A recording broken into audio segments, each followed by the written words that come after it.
Yasono bandeko bana some kolo Congo bolimbisi na retard auteur du mokolo na lelo matondo no sako pa ina bino ba ibabone na biso banso pe akapoete tolo bela bino mai mazali ko ningisa mokili kolo Congo neza suka masolo Congo neza suka makambo mvuluzi kimbangu oyo batiaki tembe na mvuluzi kimbangu abali ko mona bilembo na bango ba oyo batiaki tembe na nzambe ya mpungu tulendo oyo balobaki te wana nzambe na bankoko na bango azali nde ndoki babandi komona bilembo na bango. Qu'est-ce qu'on n'a pas dit? Qu'est-ce qu'on n'a pas averti à tous, surtout les occidentaux? Tu avertissaki bango toyebisaki bango ke bokokoka Congo te ki kati na bango ayebaki teke oyo toza koloba ezalaki vérité bayebaki me basalaki semblant. Pourquoi basalaki semblant aujourd'hui? Les occidentaux sans ici sorti eza te iliaki bango bikoki bandeko bobenga bandeko boka nini telebino mokona lelo eza koyinda na kati na mokili malgré le retard, mais je suis obligé de venir auprès de vous pour que sabino ke elonga la biso ezali elonga la biso nzambe. La victoire, notre victoire, votre victoire est là. Chers amis, bolanda na bokemi nyonso nzambe bakoka pamola mokola bino asuka biso pote boyoka nini oyo ezali koleka na kati na mokili na kati na Congo te po oyo baza na kati na kalo Congo mituna bango eza kokufa bakolo Congo mitu eza kokufa makanisi za hier bazotala likolo lola nzambe fongola likolo tokota bokele biso escalier tokota nzambe libe bazo bolule natili bango mabele terre fertile natili bango nyonso bankita tout la carte de Congo maboko lokolo bazozali bamata. Non, arrêtez, c'est là. Paradis, c'est là où vous êtes. Paradis, c'est là où vous êtes au Congo. Ne cherchez pas ailleurs. Bande Congo, Luka ailleurs. Paradis, c'est chez nous, au Congo. Et voilà, bande Kotam, tout ça, voilà, la peur a changé les camps. La peur, Kobanga a changé de camp, et qui de l'autre côté, Oyo, Batabango s'attendre. Alors, mes chers amis, tous les Kotuna, bande Kebele, Baroka, mon émission, tu es dans le Toaki, n'a pas raté de l'eau malgré l'occupation et de mais n'a rien à l'ombango dans le vie, n'a même n'a retard, n'a pas ça l'émission au côté, balance son école Koroba Yoka, et c'est notre Zalango. Matondo na bino nyonso na koma vuluzi kimbangu da tumonwa matondo na koma makipa vitandona nzambe ya mpungu tulendo apambola moko na kati na biso ya solo tokanga ke la victoire est à nous, c'est à nous la victoire. On dit bien, va bien na monoko ya bango, quand la cause est juste et noble, la victoire est certaine. Oui. Parce que tout le monde se bondi pendant des années, et c'est là qu'il tomba ya kimpoanza ya Congo. Et tant que on de kokipo, tout ça qui n'a raison na bisa ko bunda. Tant n'a raison na bisa ko stara de tombo. On va décourager parmi vous et talibino. On va les banjoto na katam, bon le mingi tout le monde va mingi et talibino biso to lembate. soki tolem soki ngayo na lembaki lokola bino misusu wana na kanisi ne bino toi na kanisi lelo ba crise se frappa mingi na kati na bino bobela ba arrêt cardiaque bobela nyonso po ba tension po ete moto apesa bino ba information ya Congo azate mais na lobaka na zwaka salaire ya nani ya moto te na dépendaka na nani na moto te oyo moto episagake wi yende asupporta te aza nzamba mpongo lelo ye moko mvuluzi kimbaru ye moko matondo omboka bino. Alors bandeko, la France, je crois que beaucoup parmi vous yokake France ezali parmi ba nation oyo batie désordre na kati na monde entier.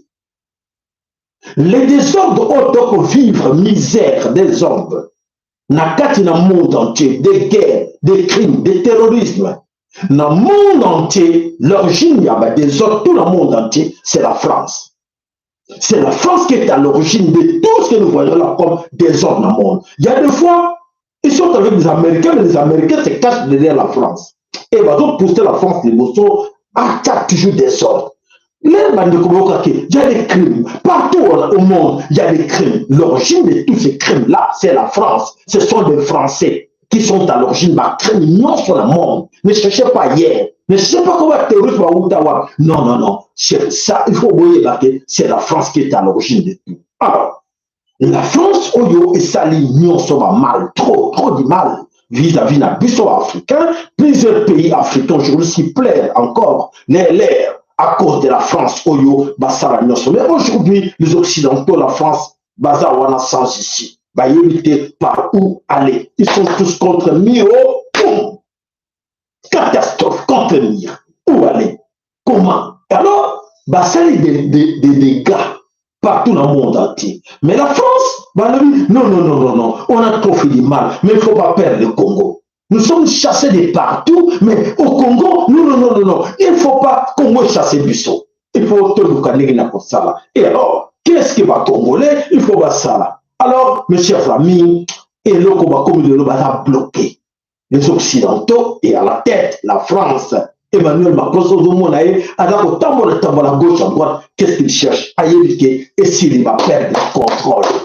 Va perdre le contrôle. Alors, contrôle va perdre quoi? Contrôle physique, non contrôle spirituel.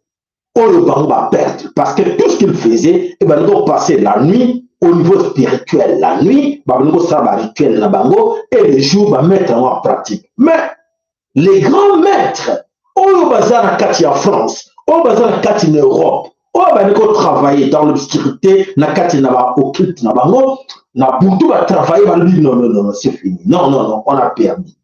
Non, non, non, c'est la fin de notre hégémonie, on a tout perdu. Bande Kolanda. Bonanda peut être bon, Borono, baza Congo Kinshasa, baza espérer encore en France, baza espérer encore aux Américains, baza espérer encore aux Occidentaux. Bon le bela bande qu'on a bien ma koufa. Bibembo baza na Kinshasa, bon le bela bango. Alors aujourd'hui, la France, les Occidentaux ont tout perdu. C'est fait. Baza bloqué. Qu'est-ce qu'on fait? Il faut trouver d'autres stratégies pour voir Bimanaku Oyo, Balwara bien, bon on est tam-tam, quand on joue, tam-tam, tout. Ah, plaisir, les gens dansent, crient, sortent, tout ça. Mais une fois, pour moi, tam-tam, mais Toboki, fait ici là, n'est-ce pas? Vous voyez bien en monde. Ah, Mbonde Pasuki, c'est là où nous sommes aujourd'hui.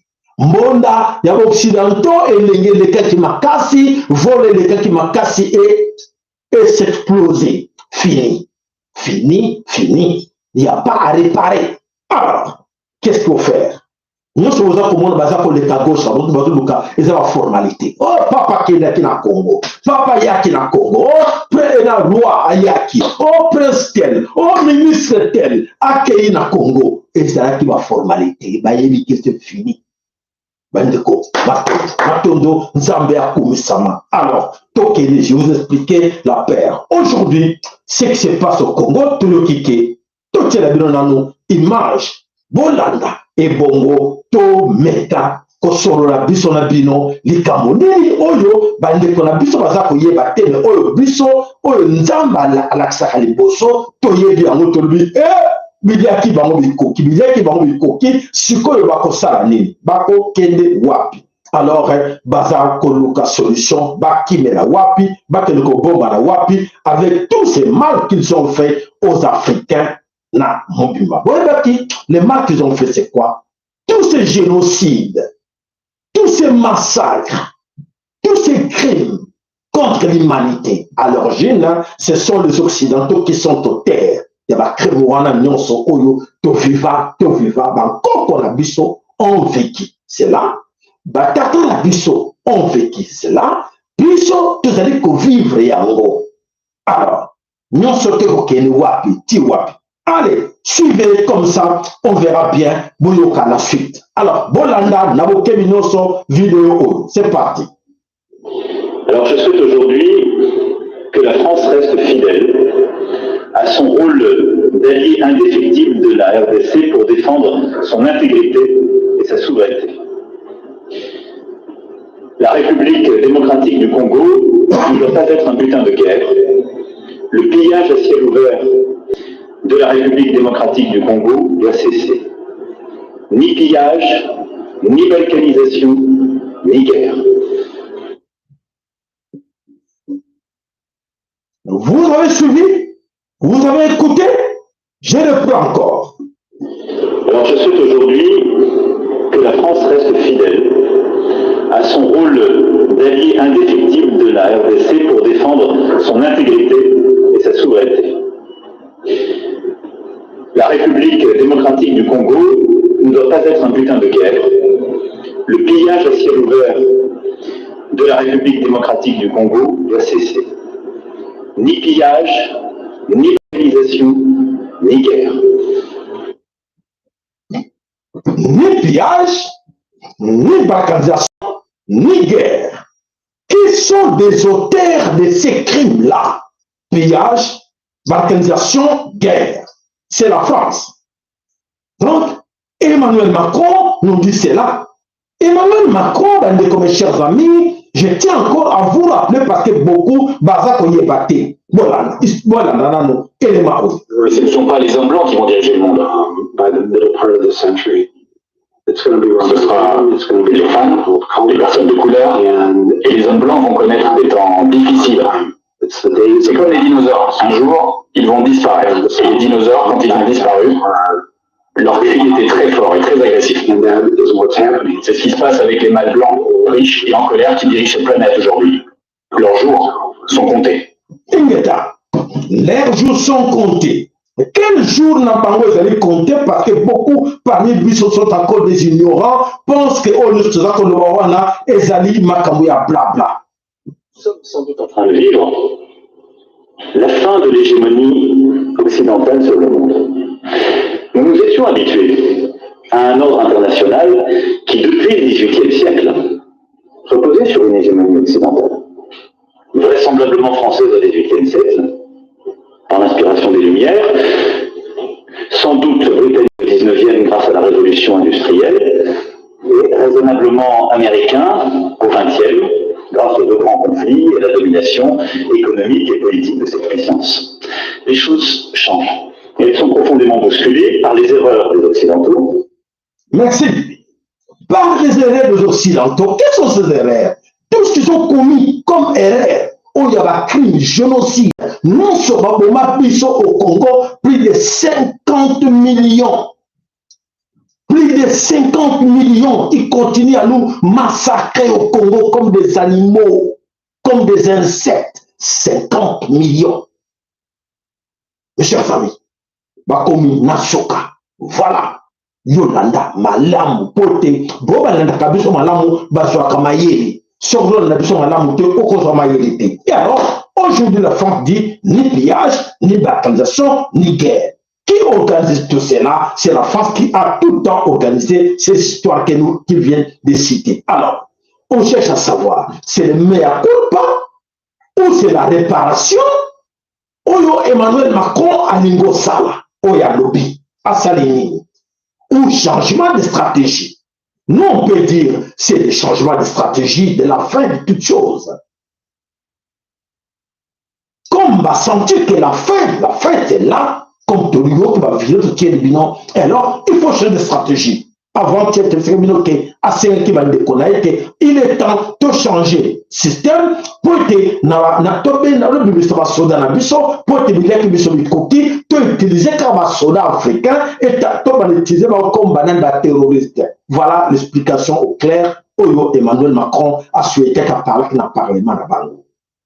Et de l'autre côté, que Sarkozy, en l'état qui n'a Parlement au Union européenne, en l'état qui n'a lobby, nous, les Européens, nous sommes le peuple le plus barbare, le plus satanique barbare dans le monde. Tout ce qu'on a fait au monde, mon côté à sa guerre, qu'on est à Bisso va te créer tout moment, tout ça, tout. C'est l'ère des Verseaux. Ne cherche pas à savoir pourquoi tous ces changements, pourquoi tous ces blabla, ce ne sont pas des blabla, c'est la vérité. Mais c'est l'ère des Verseaux. Celui aux Aga qui a toujours amené. Voyez, tout ça. Amen. Amen. Papa, il y a Ndeko, Keba. Amen. On a wana, oyo, edoma, yela, kibiso, yango. On constate à yela, kibiso, le nom de la religion, ba religion, nyonso, ba comprendre que biya ki bango de koki, bango nyonso, longo, wa. Tout la bino. Bango nyonso, ba sangani, longo. Et bon, yo ki mbangiste. On sangani, nyonso, na ba catholique, na ba pour bango, alobi, et sangani. Donc, ki mbangiste, ça sauté, peuvent y aller, longo, ils attaquent. L'église, c'est l'église de réveil. Ça tête pour vous savoir ce que vous regardez. À vous, maintenant je m'adresse à vous le pasteur. Parce que ma bonne zawana, avec les étiquettes, église de merveille, église de tchaka-tchaka, église de serment, les derniers jours, église de boy, binonyoso. Mais on va coller, on va créer qui bino, c'est fini, tous ensemble. Pour Satan, lui, allez, vous allez ensemble pour que vous allez la dynamique, pour vous bunda. Vous allez pour vous allez musulman, protestant, catholique, orthodoxe, tout, ensemble, wow.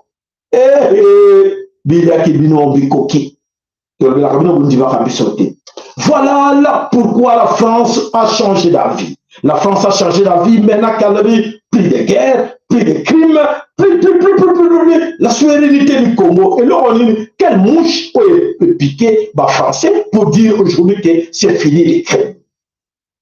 Qu'est-ce qui ne va pas? Alors, la France, France a comme fidèle à RDC. Depuis quand? France a quoi fidèle à RDC depuis quand? Donc, c'est-à-dire que Emmanuel Macron, vous avez préparé la bataille du Congo, on ne savait pas. Emmanuel Macron, c'est vous qui étiez à la base de ces massacres, tout ça, de guerre. Nous, on ne savait pas. Et c'est à vous maintenant de décider qu'il y ait plus de guerre, plus de crimes, plus de la bataille du Congo. Mais depuis longtemps, pourquoi vous ne nous avez pas dit que vous étiez à la base de ces crimes, de ces guerres, de la bataille du Congo? Emmanuel Macron, explique-nous un peu. Nous, les Congolais, nous voulons savoir. Kimba nous demande de vous demander, expliquez-nous un peu. Nous, on ne savait pas parce que vous êtes des démocrates, non? Monsieur Emmanuel Macron, vous êtes des démocrates, non? Hein? Les Occidentaux, vous êtes des grands démocrates, vous êtes des exemplaires, vous nous donnez des leçons de ne pas faire des crimes, de ne pas être, de ne pas menacer les autres États, d'être fidèles, de ne pas créer des crimes, parce que tous ces crimes, ça vient de Dieu. Tous ces crimes que tout le monde là, en Syrie, en Libye, en machin, au Congo, ça vient de Dieu. Ce n'est pas vous. Et alors, comment vous décidez? Vous venez demander à Dieu, décidez, finir la guerre. Dieu, décidez, finir la bataille du Congo. Mais c'est vous qui décidez maintenant?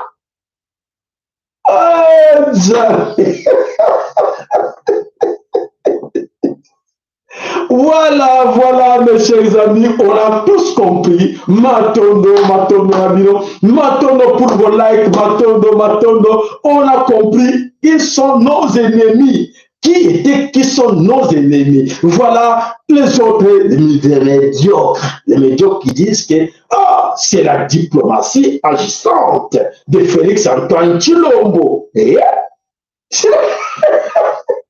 est-ce que c'est au niveau de Tshilombo ça? Bino bataliba, bino baluba, bandeko biso baluba. Sur les livres de Sameko, vous pensez que Félix Antoine niveau même, na niveau ya makambo, attaque sur la loi à la genou. Niveau ya makambo, Félix comme à la genou là-bas. Ok, pour diplomatie. Qu'est-ce que Félix a eu pour nous parler de la diplomatie? Non, mes chers amis, ce n'est pas Félix. Félix n'est pas l'auteur de tout ça. Il n'a pas l'auteur politique de faire ces choses-là. Vous les talibans, écoutez-moi très bien. Votre Tshilombo là, Félix n'a pas ce niveau-là. Quelle diplomatie? Il connaît quoi? Rien du tout. Hein? Vous avez compris? Alors, c'est quoi? C'est Ntango Ifweni.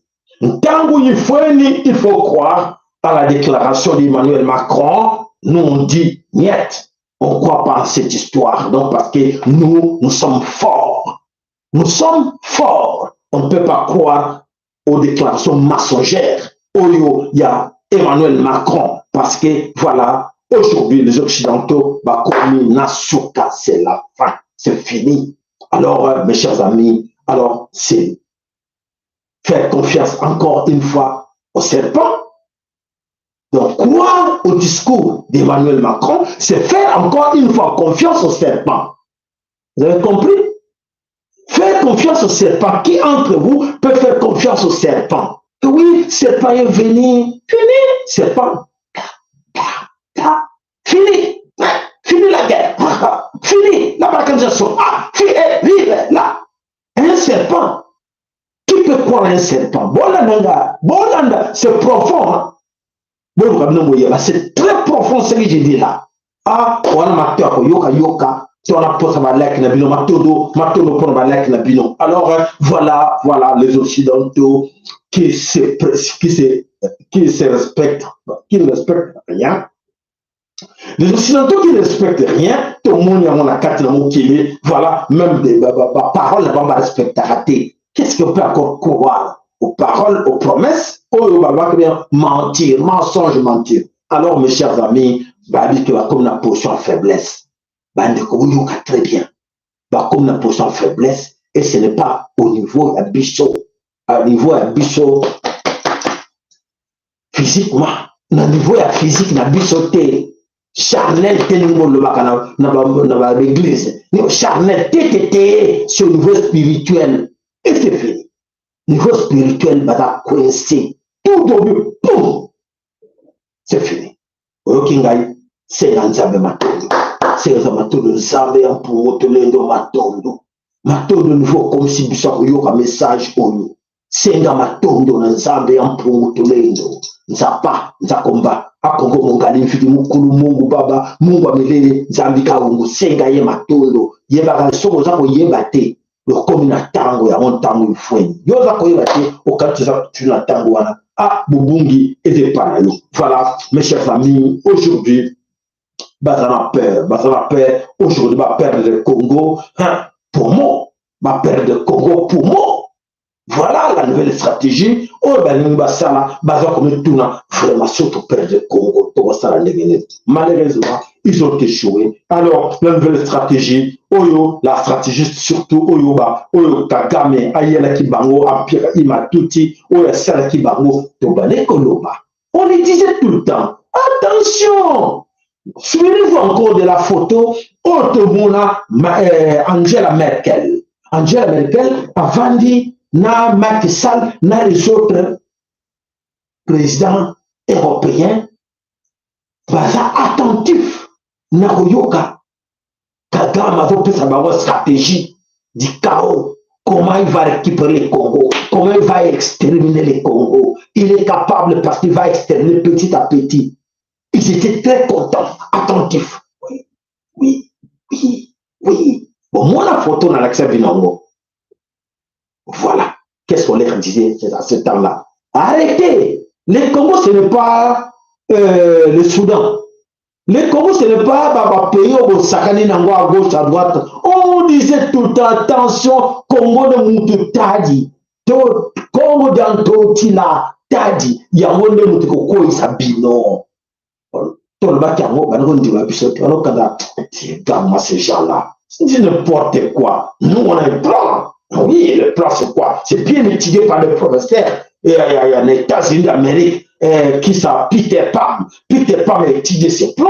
Peter Pan va mettre à disposition en priorité. Il faut commencer à exterminer petit à petit. Il faut attaquer le nord, attaquer le sud, attaquer l'autre côté et implanter les petits Rwandais au milieu, au centre du Congo et faire pétrole. Et voilà, nous allons avoir ces Congos-là facilement. Ça, c'est la balkanisation. C'est pour ça que Bakamola qui 26 pour 27. Et ce plan-là de Peter Pan a échoué.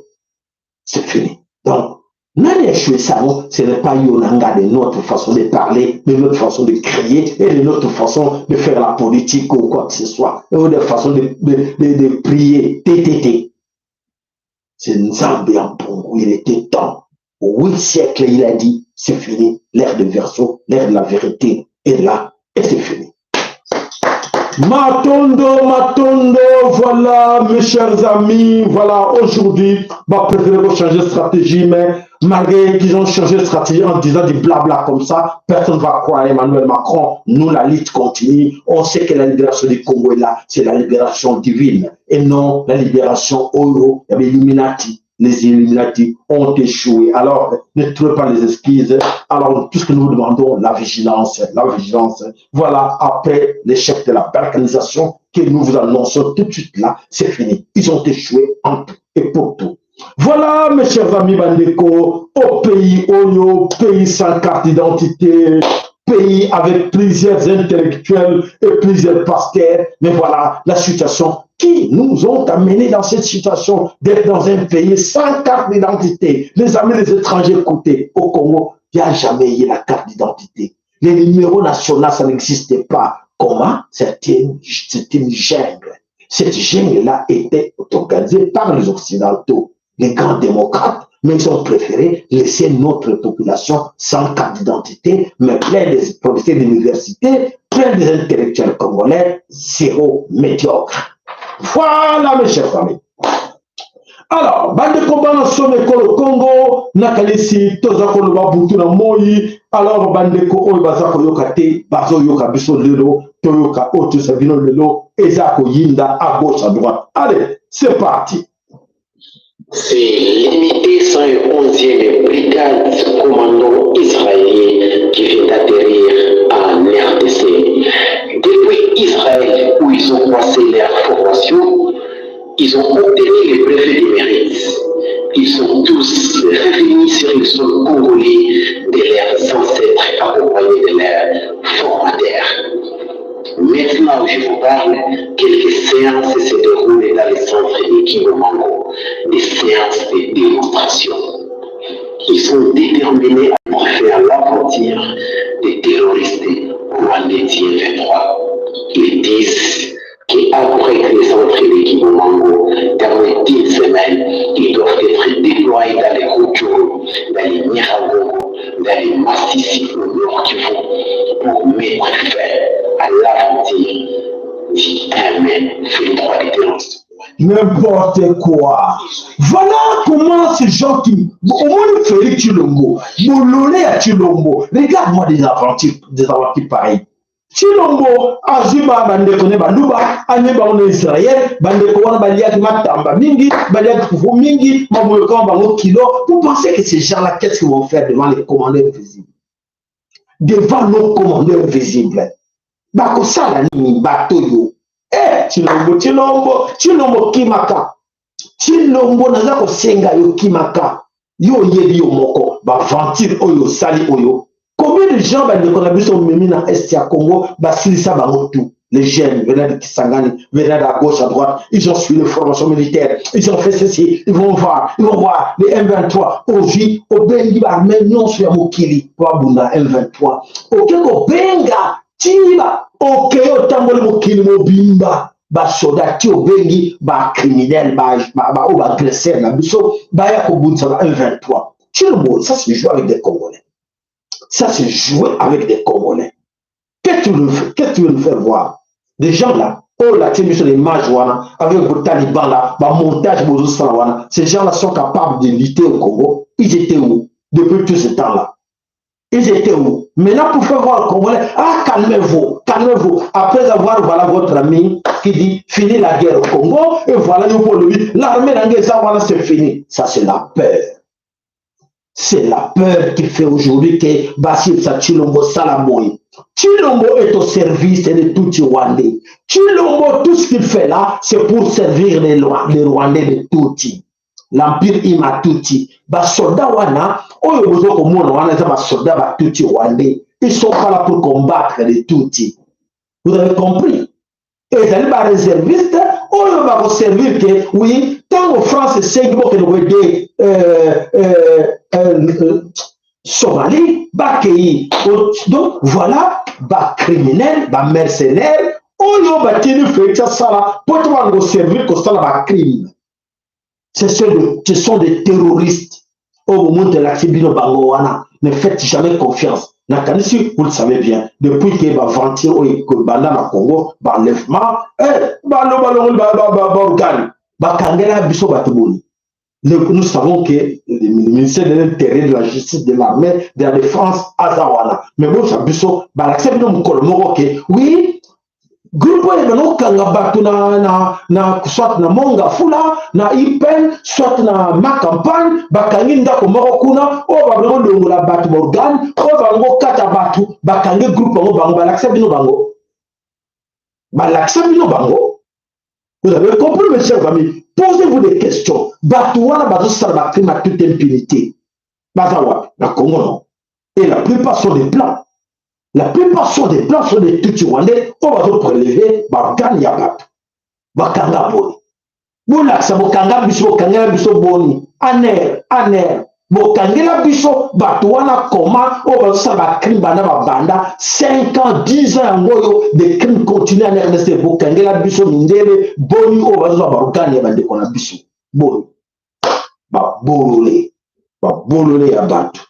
Voilà, bande kopana sur le Congo ya solo ke tango tout sabilo ke makambo ezali ya ko yinda ya ko beba na kati mabele ko le Congo bato muswa zo na légèreté et voilà tout même comme on a preuve nango ke e bidiaki bango bikoki. Alors Félix Mayele Esilié te déjà ke akokoka et le komokote. Allez, allons na kati na ville à Kinshasa. Les DG de l'année étaient au Kassai. C'est ça. Je vérifie, c'est aussi le cas, personne ne m'a contredit.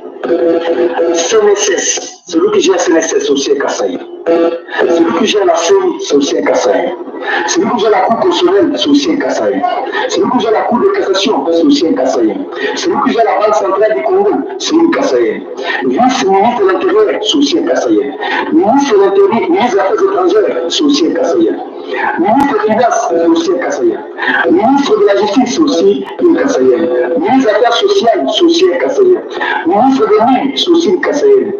Ministre de la Communication et des Médias, c'est aussi un Kassai. Ministre de la Santé, c'est aussi un Kassai.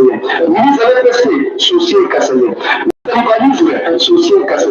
Ministre de l'Agriculture, vous n'arrêtez pas, là vous n'arrêtez pas. Ministre de l'Agriculture, c'est aussi un Kassai. Ministre des Sports et de Communication, c'est aussi un Kassai. Vice-ministre de la Défense, c'est aussi un Kassai. Vice-ministre de l'Environnement, c'est aussi un Kassai. Ministre de l'INPP, c'est aussi un Kassai. Ministre de l'NMC, c'est aussi un Kassai. Ministre de BCI, c'est aussi un Kassai. Ministre de l'OCC, c'est aussi un Kassai. Ministre de l'Gérald, c'est aussi un Kassai. Ministre de l'Ogesman, c'est aussi un Kassai. Ministre de RPI, c'est aussi un Kassai. Ministre de Onapla, c'est aussi un Kassai. Ministre de RPVN, c'est aussi un Kassai.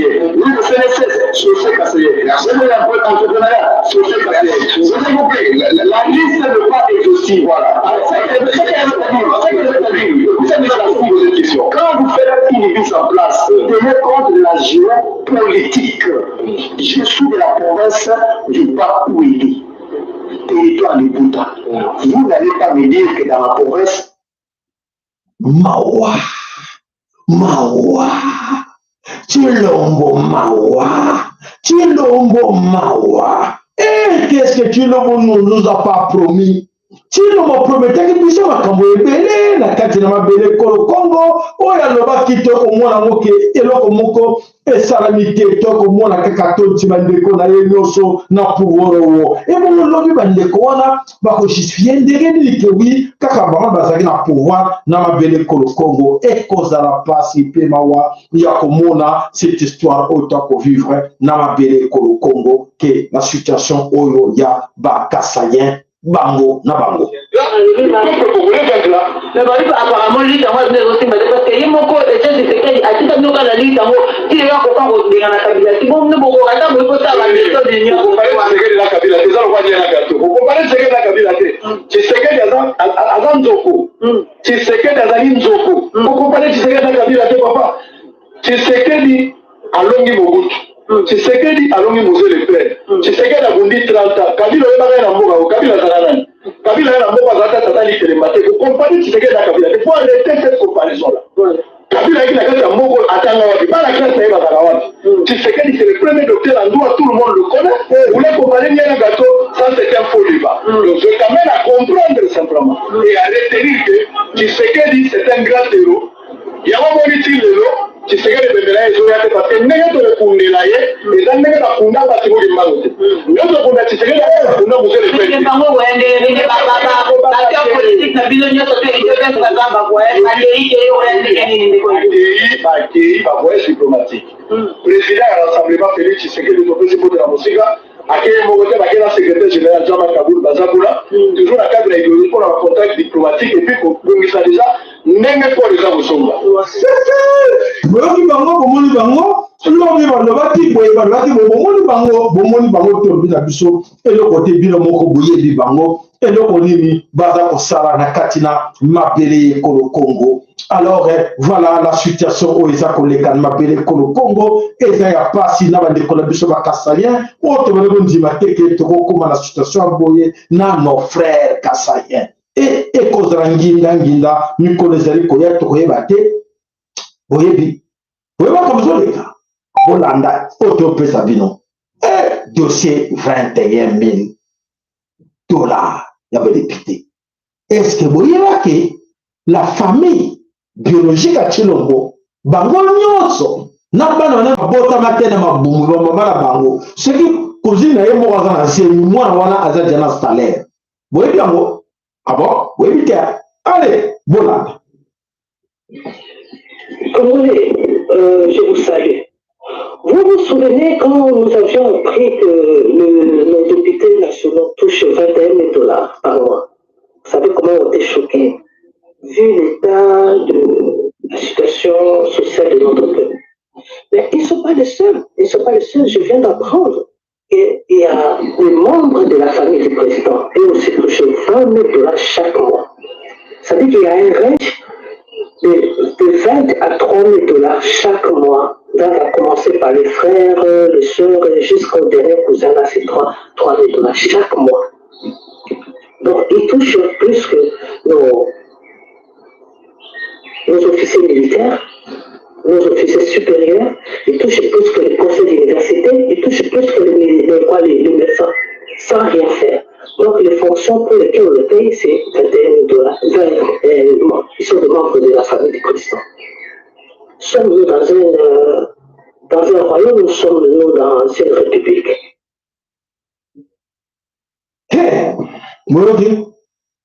Donc, Chilombo s'est arrangé, il y a qu'au fouta, ma membre, non seul la famille, oyo, bazali wana, namabele kolo Congo. Yo tata olelaka butura monyi ngai bana nako vivre nako teka bango wapi nako sala bango nini nako boaka bango wapi nzoka te mbongo ya bino ba contribuable mbongo ya bino boza ko nyoko na kati de Congo nyonso ezali reparti na kati na famille ya Chilombo soni participer mawa voilà bomoni yango ezali koleka na mabele kolo Congo ezali pasi ya komona ngo keso bandeko bana sobe kolo Congo. Ah, kuna babisi biso pe susu ke bandeko na biso oyo baza na kati na Bakongo bango pe batomboka ki na Bakongo batombokela kinene batombola ki batomboka ki po te baloba non na oh voilà le chef de l'État, Félix Antoine Tshisekedi Tshilombo, Moïse Afrique, Bana Matadi, Bakola Café vraiment, Moïse Katumbi Kota Kaka Matadi, vraiment la autorité à Nene Bapem, là mais c'est le maire de Yamé, c'est qui tourne du swing, c'est sa boîte, avec une boîte, on a fait Fanta, tu vois, Nyonso, Oyo, et ça n'est pas une boîte, mais pas la Congo centrale, Wazo là-bas, on fait Moïse Katumbi, tout la Makulu, la Congo centrale.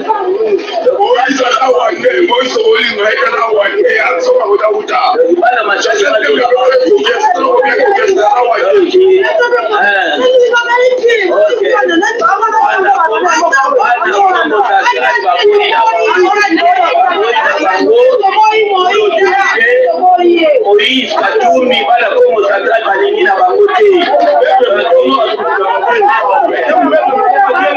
Voilà, peuple mon Congo. Tant le peuple, mes chers amis, bandeko, tout le monde a biso ya ba Congo, ya ba Ndundu, Équateur, ya ne, ya ba Konyo Kivu, ya noso basa na biso.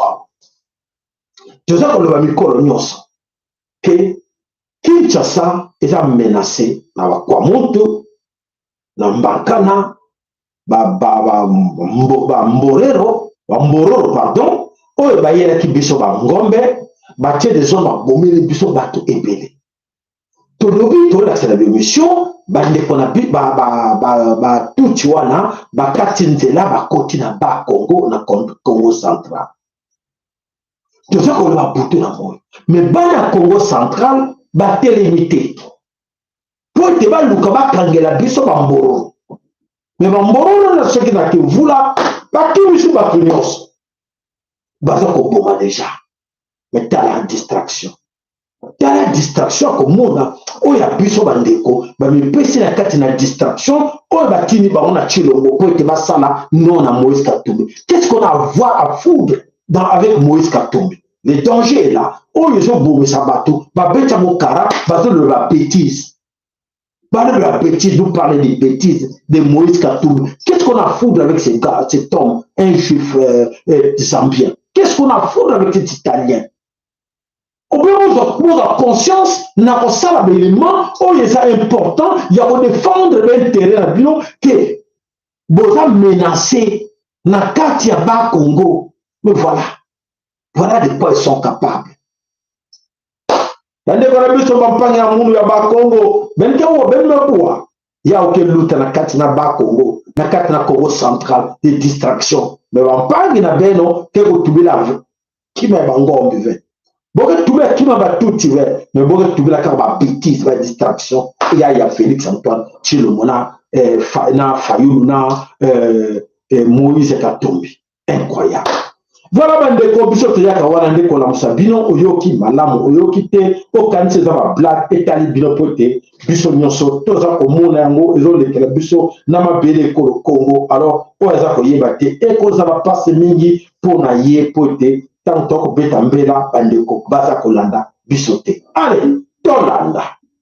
National du monde. Qui es-tu? Je suis l'Ouganda. Qui es-tu? Je suis la Tanzanie. Qui es-tu? Je suis le Burundi. Qui es-tu? Je suis Congo Brazza. Qui es-tu? Je suis le Soudan. Qui es-tu? Je suis la RCA. Qui es-tu? Je suis la Zambie. Qui es-tu?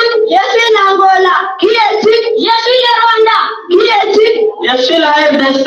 Madame la RDC, quels sont tes États amis?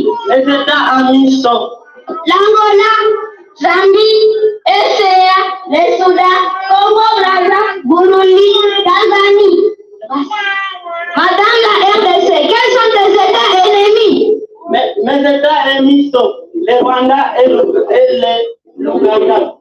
L'Ouganda et le Rwanda. Pourquoi vous attaquez la RDC? Nous l'attaquons parce qu'elle est trop riche et nous sommes très pauvres.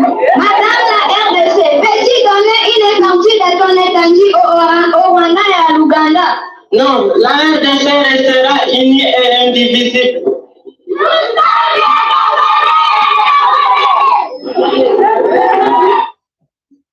Voilà, théâtre et la leçon. Oyo ekoti namitu ya batu. Là, vous avez bien compris. Merci, mon professeur Moutchaki et le Kowana. Mais voilà, bandeko, baïta, ennemi. Nyonso, nos 9 voisins sont nos 9 ennemis. Il n'y a pas de pays amis ou pays qui aime le Congo. Non, ils sont tous nos ennemis. Vous avez compris? Merci. Merci pour la compréhension. Ils sont tous nos ennemis. Voilà, mes chers amis, les cartes qui se jouent maintenant la carte na Congo Kinshasa. Vous avez pris dans Nango, toujours alerter tout le monde. Le dossier, vous allez au numéro 1 entre le dossier de Jean-Pierre Bemba, na Félix et Antoine Tshilombo. Dossier, on a les Occidentaux, basé dans la carte à jouer sur 3 têtes. Sur 3 têtes occidentaux, on va jouer la carte sur Jean-Pierre Bemba, sur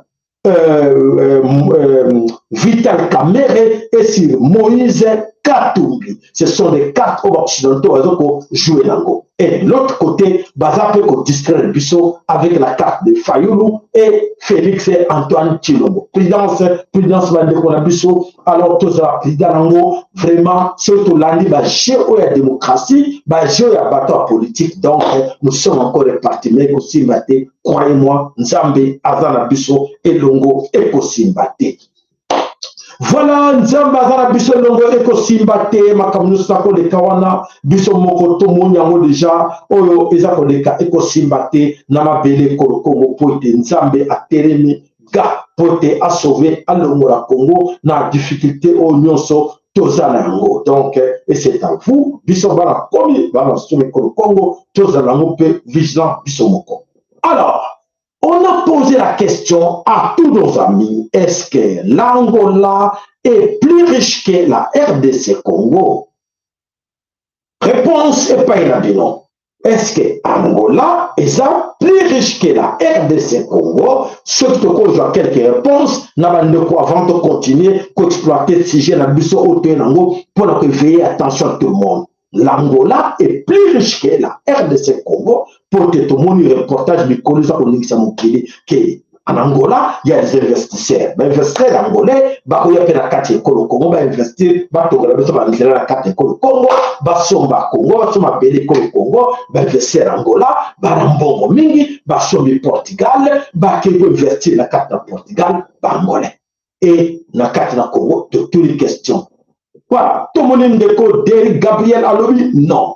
Tout le monde ndeko Koko et Selemani Alobi, non, non, non, non, non, avec la colle. Tout le monde Maman Lisa Alobi, non. Alors, Namoni, voilà, ndeko Jean RDC Alobi,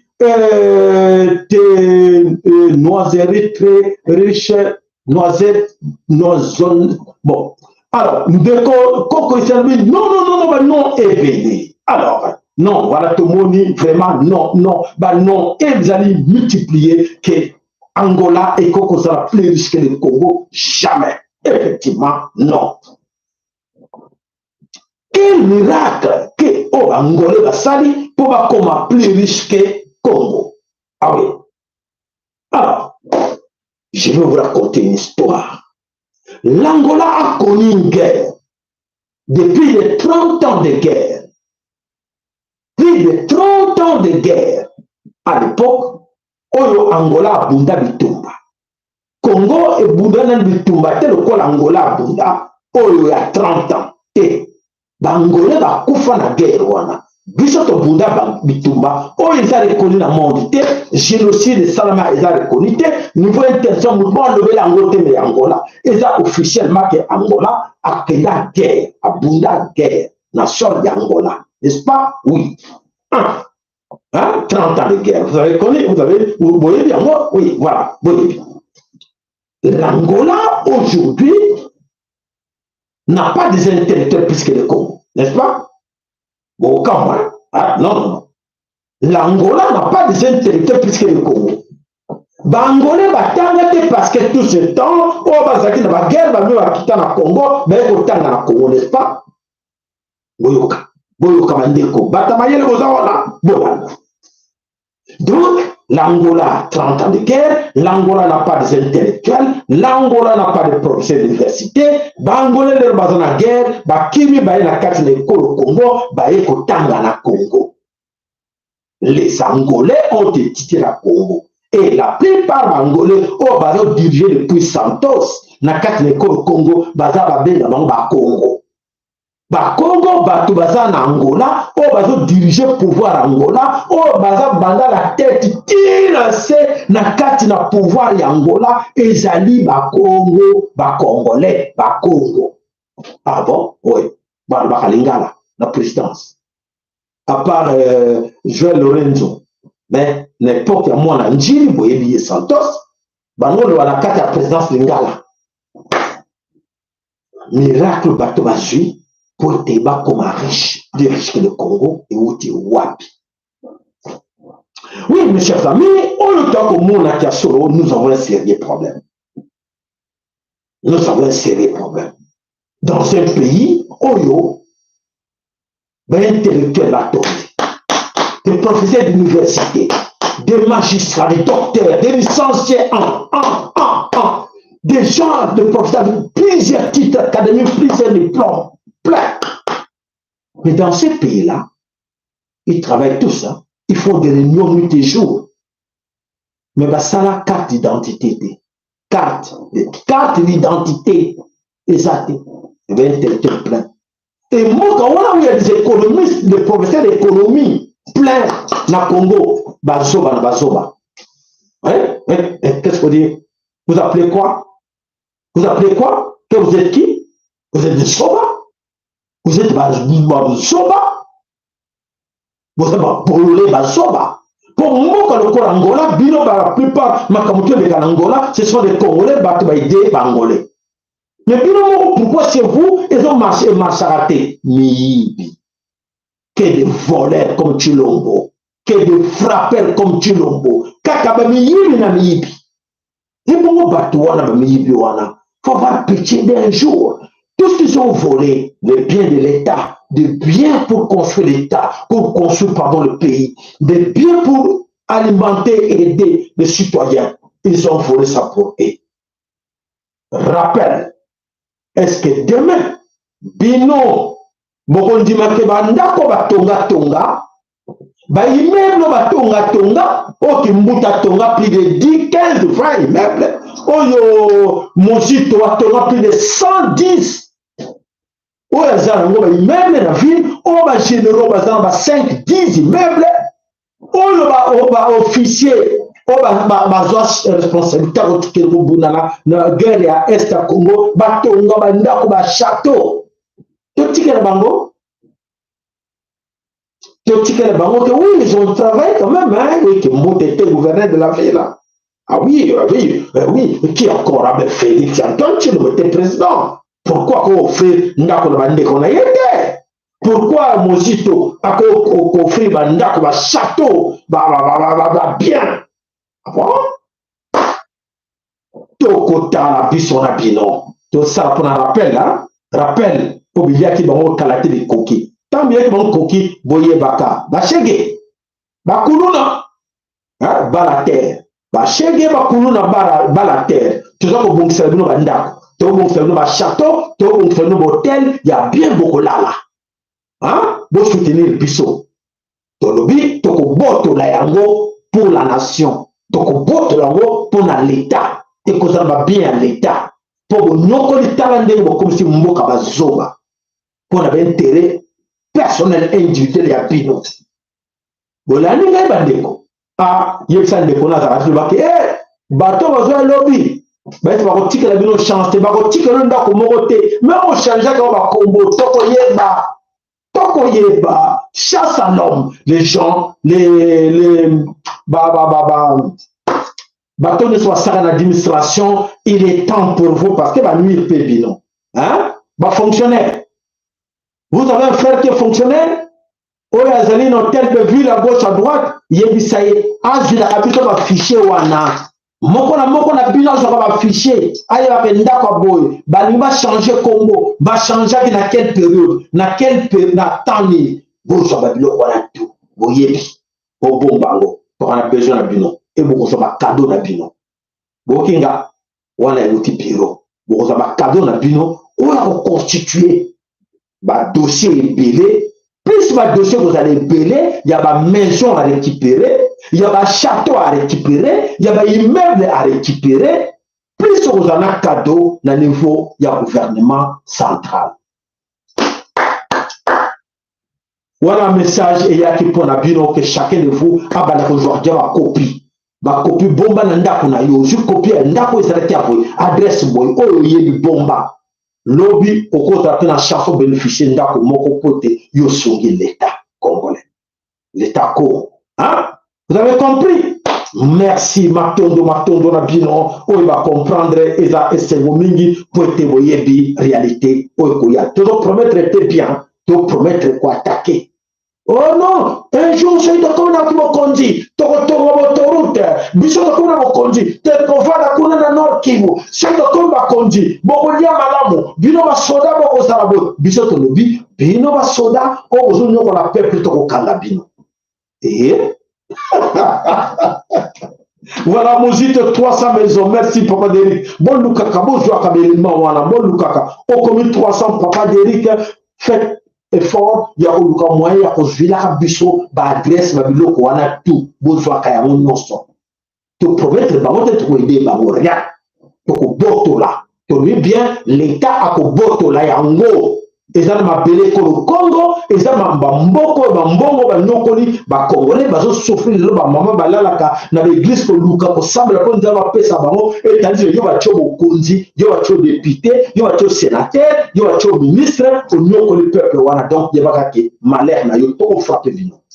To lobia to promettre na osanga na papa sala on le bela ki bisote lo baki yo lo baki boye to sala malamu te ndenge no komi boye na promettre bino malheur oya bino ko bo nyoko le boko récolter oyo bo semaki na bino na bana na bino na basi na bino oh ndako les aga mama wana ya sala ki wa pas so manda mama wana oui il faut prouver biso et si la sala ki poasa na lupango poasa na ndako wana poasa na ndako wana musani ni ya sala ki de quelle période à quelle période a prouvé Bisson. Beaucoup d'éléments, tu aussi déjà. Merci pour la compréhension. Là-bas, oh, il va quitter que tous à Kokana, Bangoto, lui, toujours Canabino. Hein? Vous voyez? Pour Canabino, peuple, vous savez, peuple, ma bé, Bisson, toujours Canabino. Toujours que Sabino, que ma promesse que non, ne vous en faites pas. D'être dans le pouvoir, hein? Beaucoup moins de Sengo, Togo, Sabino, beaucoup moins de Tanto, Sabino, Yamala, Moubo, il n'y a pas de promesse. Oh, il y a gentillité, trop à méchant. Togo, à la méchant. Plus méchant, au moins là, qui est dans le musée. Oh, il y a fille, on va mettre les bons, on est bien.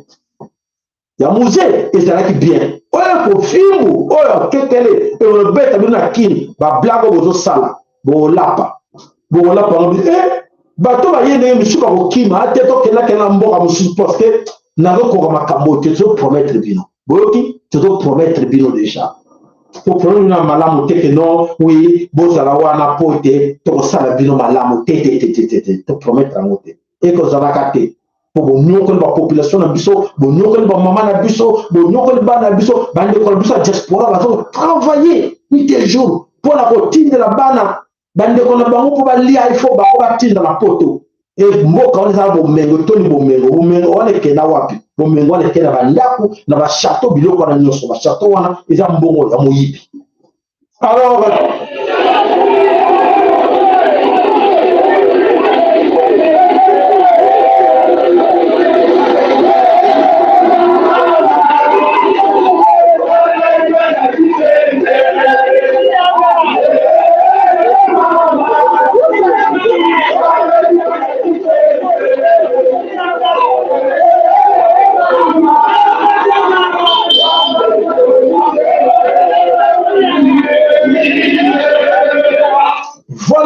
chers amis, c'est au Kenya. Nakati na Uganda. Nakati na Uganda, 13 universités battelé du Balobi. Pas question d'obéir na la loi Oyo, la loi LGBTQ. Oyo, lesbienne, gay, PD, biloko wana, transgenre, biloko wana, boyango. Voilà nakati na mboka Uganda, universitaire, telemi nakati 13 universités ya mboka marche balobi loi ya Joe Biden ekoleka wana te na kati na Uganda bakondre bakosa bango na kati ya Kinshasa boyebi ke loi wana oyo ezali ke non moto akoki kosikoma ne PD akokoma ne gay akokoma ne lesbienne akochange sexe na ye ndenge alingi na Congo bakotisela bino yango tolobela bino yango nani atelema nani aloba nango non Chilombo aleka nango calmement eza nango na kati ya ekolo Congo na Kenya aussi même na kati na Kenya bato batomboki na kati na Kenya balobi loi wana balingi koyoka ngo te na kati na Kenya pe eboyi tandis que bamboka na kotanga eza bamboka baaméricain bacha bambongo kuna na kati na bamboka wana Uganda comme Kenya mais lelo bakenyen baboyi makambo ya loi ya bagay bapede baboyi yango na Uganda pe batelemi baboyi yango marche batomboki et na Congo rien pour la nini la plupart des ministres bapasteurs sont des PD oh bapasteurs bana oh ça tout sambela bapede. Voilà mes chers amis, le Congo, voilà la situation de François Trébino de l'eau, matondo na bino, matondo pa na yo maman na biso analu sakweno. Matondo nous avons pas maman analu sakweno, matondo pa na maman na biso, maman Françoise Ngaka na biso, le sakwe pa na yo ndeko Derrick Gabriel, le sakwe pa na yo maman Catherine Bidiaki, le sako Colorado City, le sako maman na biso Linkela Lemba, le sako maman na biso, le sako maman na biso Élisée Monsanto, le sako, maman Albertine Georges, maman Bijou, Kizinga, le sako Pano, le sako Ambafo Bofaka, le sako maman Rose Michel. Matondo Panayo, maman Nabiso, Anna le sako, matondo Panayo, papa Nabiso, Muta MKN, matondo Panayo, papa Nabiso, Mikael. Matondo pana papa na biso Manuel Yeko, matondo lo sako matondo pana yo papa na biso ndongala na mama na ngai na mbaka mingi mama na ngai Jolie Mangal, lo sako matondo pana yo mama na biso Marie na papa na biso Willy na kati na Dallas bo sepela to bisaki bino to protect bino bo kitsa mitema bo bangate la victoire est là na ndima to biso te la victoire est là victoire oyo bamata bakita na bango mokote akopusa na pembeni na oto benga ba commando invisible bana kanda bomona ke paranga eza 2 bango bazana ngo 20 ngala zana niveau 2 mais bango bazana ngo 20 oya na ba kimwa na ba portier congolais na bo nyusu bazana kati ya Congo oyo batiki ba population nzala oba bomi ba population nzala papa ba mama sebo yoke ndindi ko hésiter yo wewa zo motono no serga brr de kene kana zo okedi malheur a tsokuta na pe le bosona bangote ba populona motono yo za na chance sinote ba koluka tokoluka bino to ça que la vengeance et ça que va blague que non te bango te zo le bino te papa bonjour à tout le monde to poto constater oui bon nous le peuple so bo mienza to luka bino oh no kumisa chilo mo population nzala anyo le peuple yo to ganga ki chilo on a télévision on a nini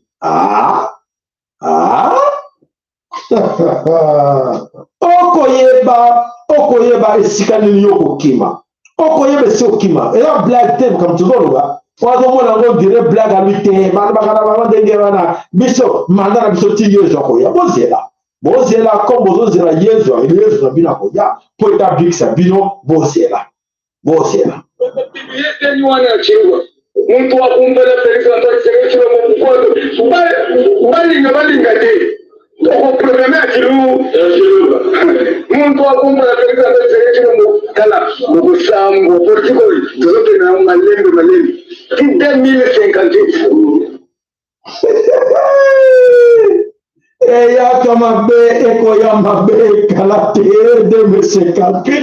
voilà moto a été arrivé à l'autre mota lota kandoto ekoyele la kati na mutu akolota mais oyo nzambe alobi ekosalama moto akokakola ngo azate oyo abiso ya nzambe alobi suka na bile koki na ba Illuminati na ba oyo fin hégémonie na bino pouvoir na bino ezaki ya hégémonie occidentale yebaka ke boke na bango nzela moko so yebaki te to apprendre bino que pouvoir à Chilombo ezali ya hégémonie occidentale oyo akende ko prêter serment na France oyo akende ki merta oyo azana ba sacrifice ya makila bandeko na ye oyo aboma plus de 100 et quelques baluba oyo aboma boyebi yango mais pouvoir na bino esili hein?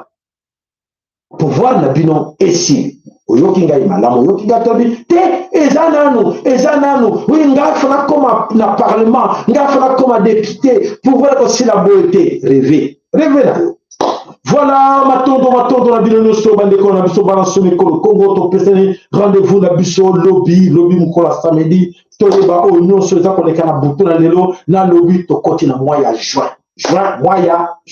tebisaki bino mois ya juin tozala makambo momoni Emmanuel Macron abimisi mbala moko abandi kotremble père kobanga ekelaka na bango bayebi ke bidiaki bango bikoki ntango ye fweni stratégie ya kosala sika ekosimba te po ete na nzoto voilà bazokondima kosala na nzoto bazoforce na nzoto me na molimo bayebi ke eliaki bango bikoki sesili na molimo. Voilà, merci tokutani matondo tokutani lobi ingeta ibobo matondo.